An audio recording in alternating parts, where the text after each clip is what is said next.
So here's Madeline Edgar back again, author of the Marvellous Movement books, Feldenkrais books, which you can find at my website, www.marvellousmovement.com. And this time we're going to do some shifting of the weight from one side to the other. So we're still in sitting, forward in the seat if you can, but it can also be done with your tail right at the back of your seat. So again, notice the weight on your buttocks, the shape of your spine, the relationship of your head to your shoulders, the sense of the pelvis being what you sit on and your spine supporting you and your head being supported by your spine. And does your head feel forwards or back or in between? Is it heavy?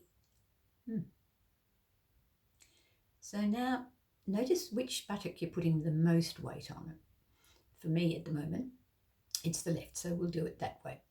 So gently shift your weight onto your left buttock and then back to neutral again, and do that a few times.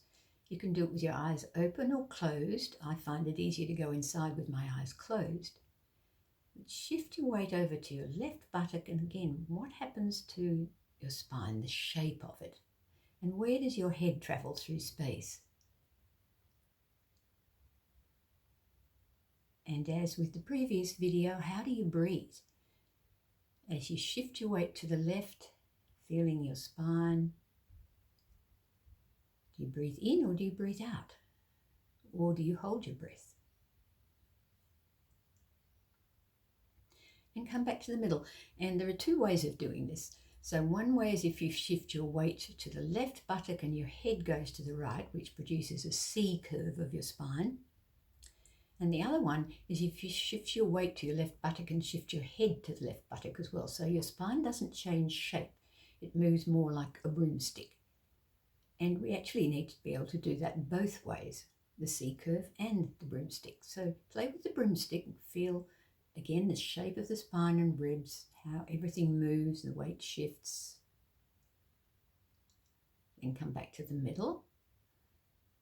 And then begin to shift the weight to the left buttock and take the head to the right, and feel how the spine goes into the C curve. And the ribs on the left open up and the ribs on the right close.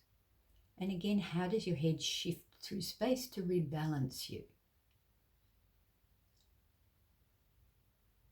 And if you experience any pain, please do not push into pain.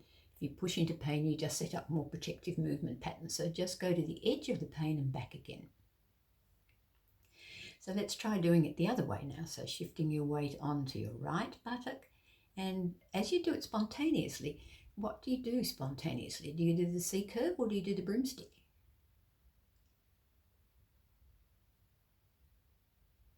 Okay, so come back to the middle. And let's do it as the broomstick. So your weight goes onto the right buttock and your head goes to the right.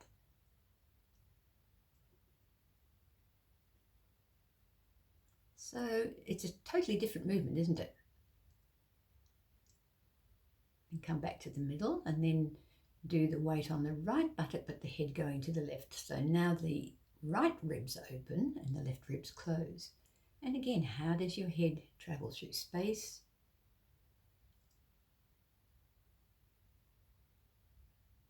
Good. Come back to the middle. And now let's do the broomstick. Weight on the left, head going to the left, then the weight on the right, head going to the right. Do that a few times. Notice how you breathe, or do you grit your teeth together or squint or frown? And come back to the middle. And now let's do the C curve. So weight on the right, head to the left. Weight on the left, head to the right. Beautiful. Feel those ribs and their flexibility. Really important in our daily life. A lot of us are stiff around the rib cage. Good. So now just sit again and notice how you're sitting in your seat, and has anything changed? Do you sense yourself a little differently? And then the next video we'll do will be taking all of that into a circle. Bye.